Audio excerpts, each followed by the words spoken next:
Hello and welcome. You're watching To The Point. It's now almost certain that Jatinder Tomar has lied about both his degrees. Both universities have confirmed that fact. So has the time come for Jatinder Tomar to be sacked? And beyond that, as the Aam Aadmi Party continues to slip on recurring banana skins, is its image in free fall? That's the discussion in part 2. But first, does a reinvigorated Rahul Gandhi and a well-coordinated opposition amount to a serious setback for government legislation? Or is that just press perception which could prove misleading? As questions grow about the future of the GST, black money and land acquisition bills, that's the subject in part 1.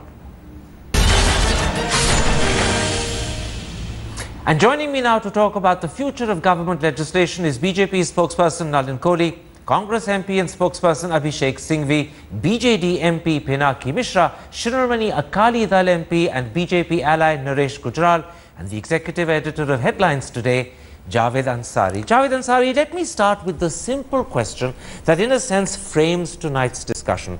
Has the combination of a reinvigorated Rahul Gandhi on the one hand and a better coordinated opposition on the other set back the government's hopes of passing the GST, the land acquisition and the black money bills? It would appear to be so. Not just the fact that the Congress appears a lot more energized and aggressive, thanks in part to Rahul Gandhi's re-emergence and the fact that he's now fronting this opposition to the government. It also has a lot to do with the way the government is functioning. There is a palpable lack of consultation amongst the allies, the NDA allies. And I'm sure the Akali Dal will have something to say about this. And the combination of these factors leads you to believe that these three critical bills could suffer a setback? Certainly. Nalin Kohli, I want your response to what you heard from Javed Ansari, that the three critical bills are suffering a setback. But before you answer, can I just point out that the GST was listed for discussion and possibly clearance on Monday, but was postponed. And now it's become official that the land bill probably will not be listed next week. Doesn't that, in a sense, underline and reinforce what you've heard from Javed Ansari? Not necessarily. Parliamentary strategy is best left to the parliamentary minister, because after all, parliament is not a static, it's a dynamic institution. So what is to be in terms of business, how it progresses, there's a whole mechanism. So I wouldn't draw any conclusion till the session is over. And then one should assess, because so far Parliament has been, despite all the provocation, despite the stoppaging, collectively the Parliament has been transacting business rather well. And that's been for the last session also. So I think we need to hold our horses before we arrive at a conclusion. All right, I accept your point that Parliament is not static, it's dynamic, and strategy only gets revealed on the day itself, not in advance. Let's then, in the context of that answer, Abhishek Singhvi, look at each of these individual bills to see whether there is hope and leeway for change. And let's start, Abhishek Singhvi, with GST. Now, this requires a constitutional amendment, and the government hoped that because GST was first moved as a measure by Congress, you would support in pushing it through. But instead, Congress is insisting that GST be sent to a parliamentary standing committee first. Why have you taken that position?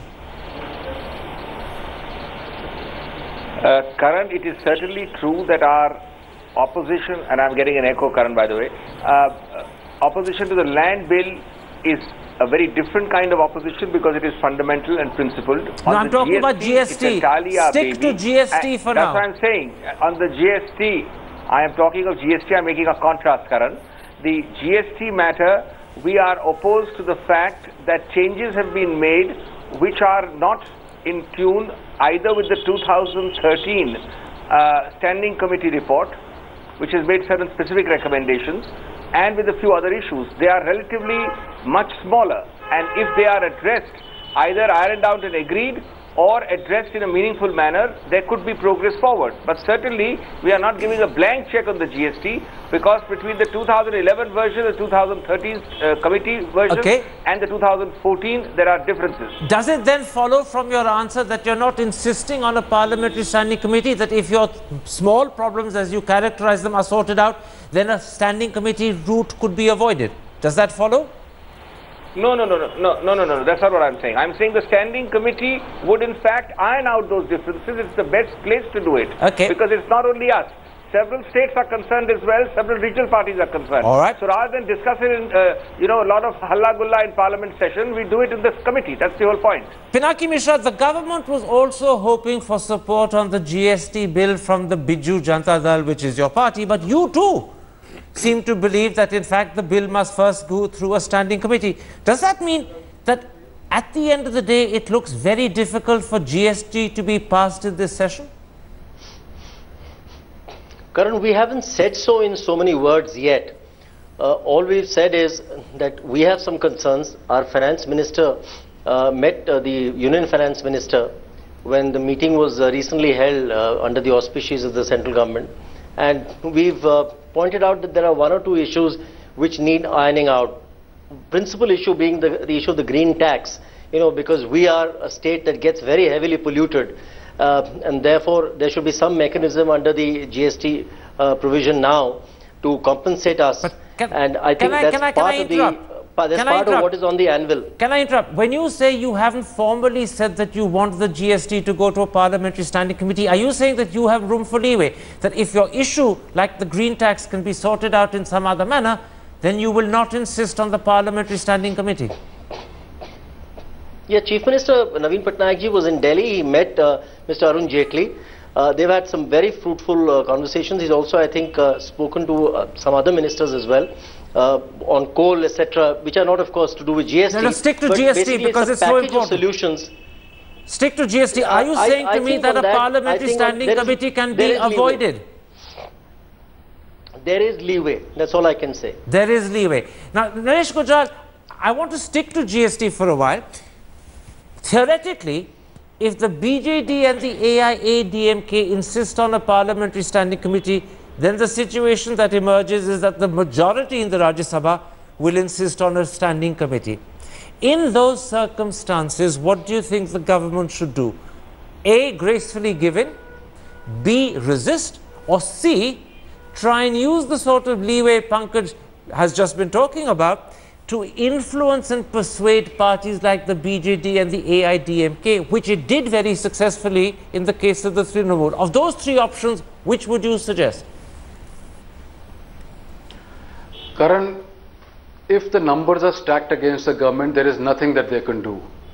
If all these parties decide that they will not let the act through, then there is nothing that the government can do. Of course, Mr. Jaitley is going to try his utmost to persuade these parties that you have named. I think they all understand that it's in the national interest that we shouldn't prolong it any longer. The Congress and the left obviously have their reservations. Congress party is very clear that what they could not achieve, they would not like BJP to achieve. But at the end of the day, if the numbers are not with the BJP, I guess it will have to go to a select committee. It won't go to a standing committee, it will probably go to a select committee. But this is a very interesting answer you're giving me, because I offered a hope that you might be able to persuade people like the BJD, because you heard Pinaki Mishra talking about room and leeway. You've come back with an answer which actually is suggesting that this is an unlikely possibility, that in fact the government will have to grit its teeth and send it to a select committee. That is your feeling, isn't it, Naresh Gujral, that there is not going to be room for leeway at the end? I'm saying Mr. Jaitley is a very persuasive person. I'm sure he's trying his utmost. I hope he's able to persuade a number of parties to fall in line, because everybody does realize that it's in the national interest not to delay it any longer.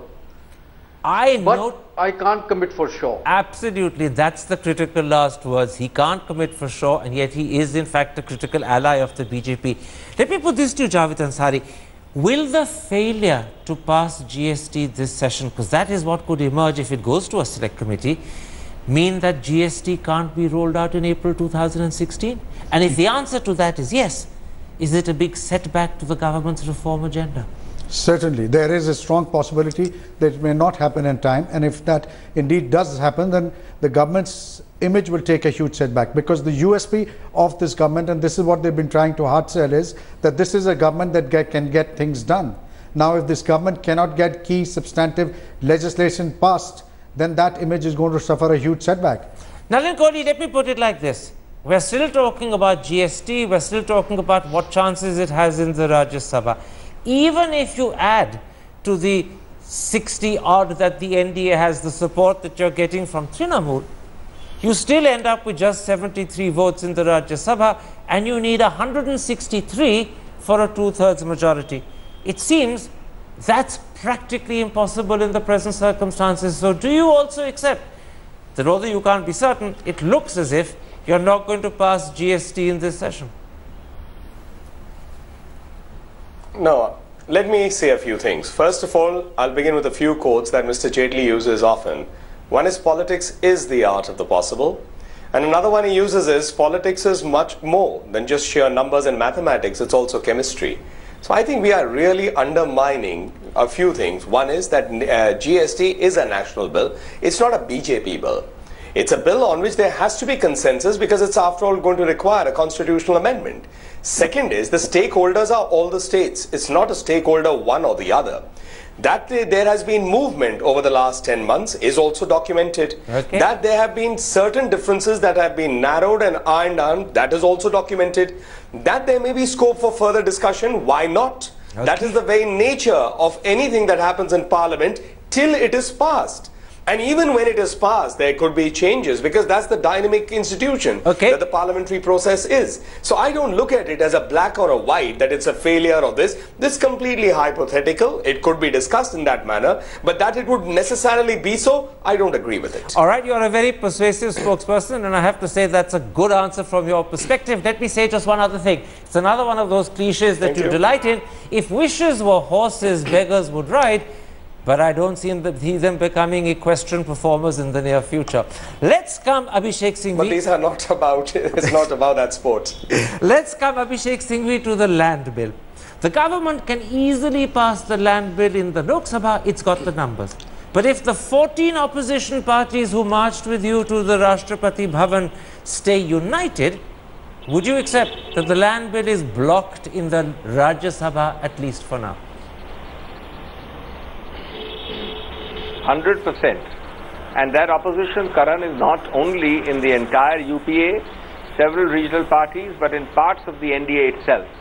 And the sooner the government realizes that this is not a matter of ego, of obstinacy, of standing on a high horse, the sooner they realize it is not about personal imagery, and that there is a wide consensus in the country which is finding it, where it is finding it difficult, even with 323 people, to get any support for itself. I think that is the right course for them to then backtrack, modify, and do gracious things in a gracious manner. Pinaki Mishra, you've heard bold, defiant talk from Abhishek Singhvi, but in fact, the government's hopes on the land bill passing the Rajya Sabha center on parties like yours, the BJD and the AIA-DMK. Now, I want to quote to you what Bhartruhari Mahatab, your Lok Sabha leader, said to the Hindustan Times just yesterday, and I'm quoting, "We welcomed the land bill in the Lok Sabha. We even said we are happy with it. But happiness doesn't mean we will support it. We will oppose the land bill when it comes in Parliament." Now, I'm not going to question that bizarre logic. He's entitled to say whatever he wants. I want to ask you whether that peculiar position is actually the official position of the BJD. I don't know whether he was misquoted, Karan, but it does appear incongruous. But let me just straight away tell you that I've seen on some other channels, and the whole day news has been rife that the government is not bringing the land bill next week in the Rajya Sabha, because next week there are only 4 working days, and thereafter Lok Sabha, of course, adjourns. So therefore, I think government is not planning on bringing the land bill in this session of Parliament. I think there is a serious rethink is that within the because, government. in fact, people like Mr. Mahatab have given a fright to the government? Because remember, Mr. Mahatab has not denied this statement, and it has already been 30 hours since it was first published. Karan, there are many misgivings within the government on this land bill. No, I'm talking Frankly, about I think there in is your a little party. bit of... Stick to your party, Pinaki Mishra. Our party has taken a position that we have 1 or 2 misgivings. Again, there is leeway. There is possibility of leeway, I can tell you that, because there are 1 or 2 issues on which we flagged in the Lok Sabha as well. Most prominently, that we want a much larger stake for the stakeholders, the land losers, So when in you say projects there's which are leeway, financially viable projects. So when you say there's leeway, are you also suggesting that you could pass the land bill in the Rajya Sabha? That was what Mr. Mahatab has said may not be the final word. See, we asked for some amendments in the Lok Sabha. Mr. Mahtab himself moved some amendments. Some of our other MPs but moved give me a straight answer. Let's not go into the details of the amendment. See, say yes or no. Is there room to pass it in the Rajya Sabha? It's a matter of ironing out. Like when I say there's leeway, Karan, it obviously means that there is scope for ironing out some misgivings that we have. That's clearly the position. All right, I mean, at the end of the day, if something is beneficent for the country, we are not going to oppose it. You know that. You know Naveen Patnaik well. Anything that is beneficent for the country, he's not going to be, custard about it and stand in the way. But we have certain misgivings. After all, it's for I understand that. It's not the details that I want to go into. The point I want to draw. The point I want to draw is that Mr. Mahtab's word is not the last word. There is leeway. You could take a different stand. Naresh Gujral, in previous episodes of this program, you very honestly and articulately said that you and your party would like to see some measure of farmers' consent restored to the land acquisition bill. I think you've said on one occasion that you'd like to see 51%, not necessarily the original 80%.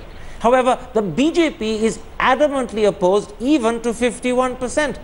So in the present circumstances, where do you stand as an ally of the BJP and a critical element of the NDA on the land acquisition amendments?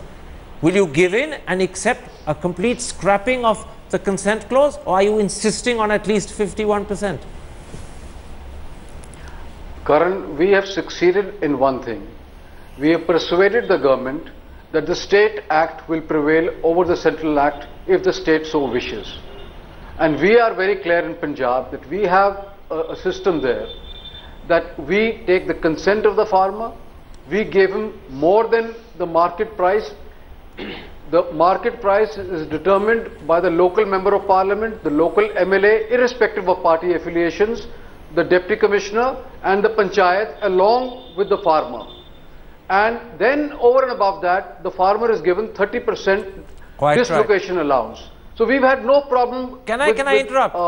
Can I interrupt? I want to interrupt. Let me just finish my argument. I just want to tease out what you're saying, which is very important, because I don't want you to get lost in the detail. When you say that you made it clear that the state bill will take precedence over the central bill in Punjab, what you're also saying is that regardless of the government scrapping the consent clause entirely at the centre, you will have a state bill which requires at least 51%, and once that takes precedence, you have no problem what happens in the rest of the country, and on that basis, you will support the BJP at the centre. Isn't that what you're really saying?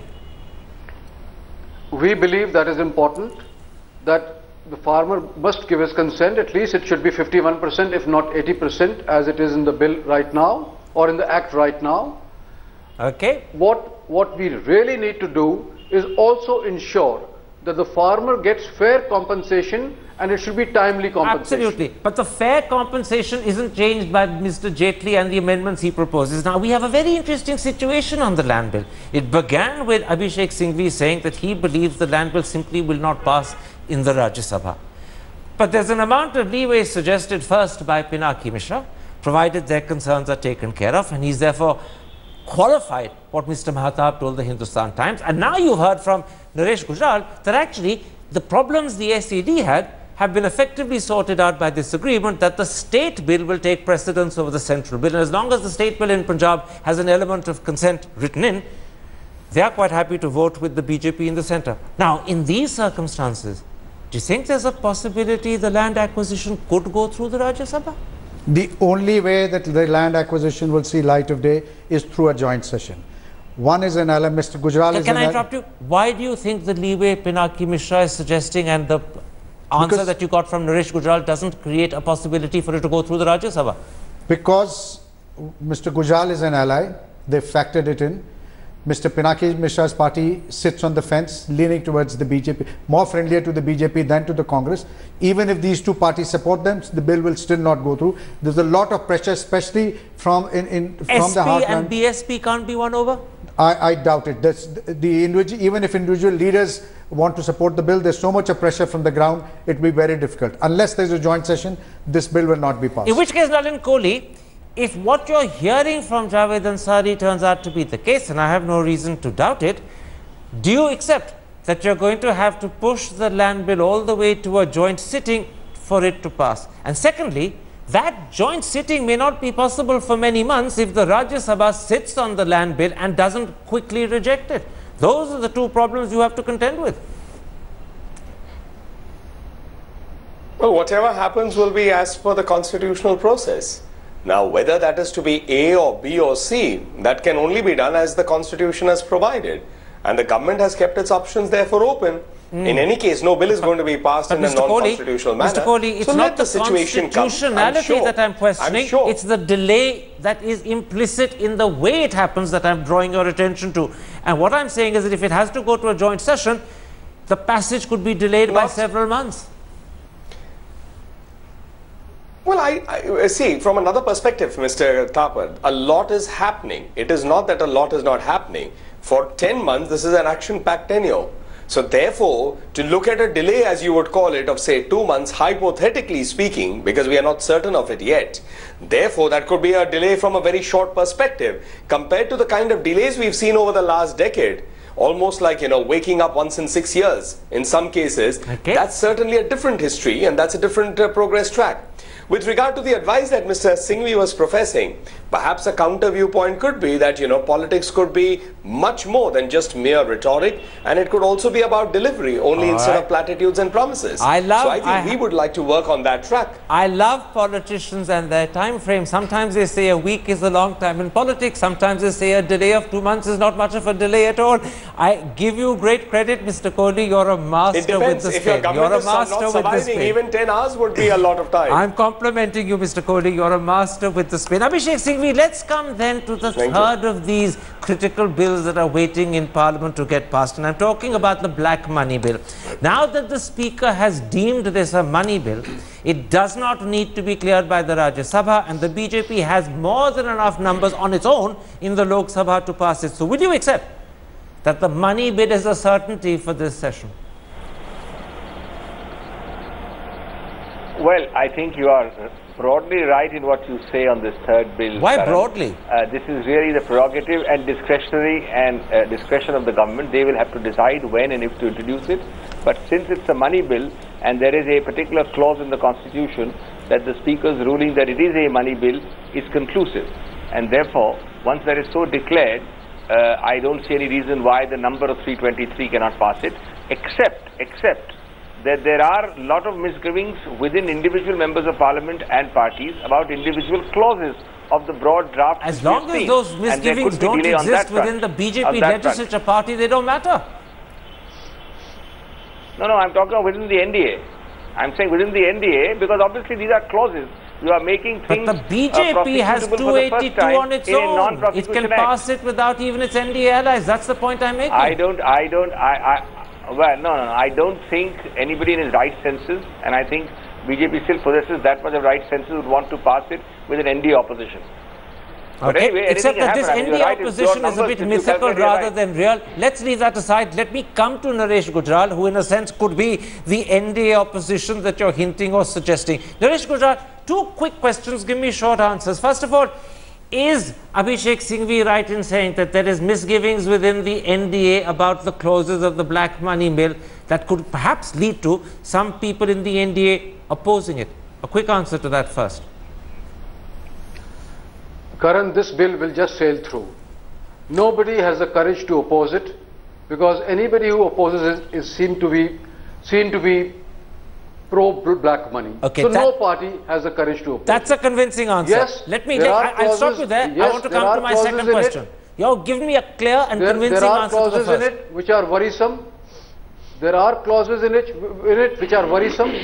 We will raise it in the debate, but the bill will sail through. Okay, that's a clear answer. My second quick question, and again give me a quick answer. If the government in the second half of the budget session can only pass the black money bill, and both GST and land acquisition don't get passed, will it be a disappointing second half for the NDA? I think it would be a disappointing second half for the country. The reform process must not stop. If we want to take the country forward, if we want to achieve double-digit growth in a couple of years, we must make sure that the reform process moves on. All right. So I think in that sense, it will be an anti-reform process bill. Very quickly, act, if they don't. Before I come to Nalin Kohli, because I saw his hand going up a moment ago, Pinaki Mishra, tell me something. You're neither part of the NDA nor the UPA. From the country's perspective, do you agree with Naresh Gujral's point that if the only thing that gets passed in terms of legislation in the second half of the budget session is the black money bill, this is disappointing for the country, not just for the NDA? A quick answer to that. Most certainly, it would be disappointing. There is no question. The black money bill hasn't been discussed in our party fora yet, so I can't speak on behalf of the party, Karan. But speaking personally, yes, there are very serious misgivings about many of the draconian provisions in it, which basically arm an army of bureaucrats with vast powers to prosecute and persecute. And in this country, if you give them those kind of powers, I suspect there will be a very serious let's not go into the details of the black money bill, because the black money bill is one measure that the BJP has the numbers to pass regardless of your concerns or even Naresh Gujral's concerns. Very quickly, the last word is yours, Nalin Kohli. Your ally, Naresh Gujral, happily admits that if the only thing that gets passed in the second half of the budget session is the black money bill, and that could well be the outcome, this will be disappointing. Will you agree? Well, actually, he said it will be disappointing for the country. And with regard to the points I actually wanted to make, Mr. Gujral has said it far more substantively than I could. With regard to the concerns that may be about individual provisions, now that's a matter that one will have to wait for actually the parliamentary debate and what happens. Sometimes amendments do come in, but as far as it will be passed, I think Mr. Gujral has put it succinctly that it would be surprising to see who would like to oppose such a bill. All right, gentlemen, let's leave it there. We will know very soon, just in a matter of days, how much will be passed and whether there will be disappointment at the end of the day, or perhaps a rabbit has been pulled out of the hat and we can all be satisfied with the outcome. My thanks to my guests for joining me.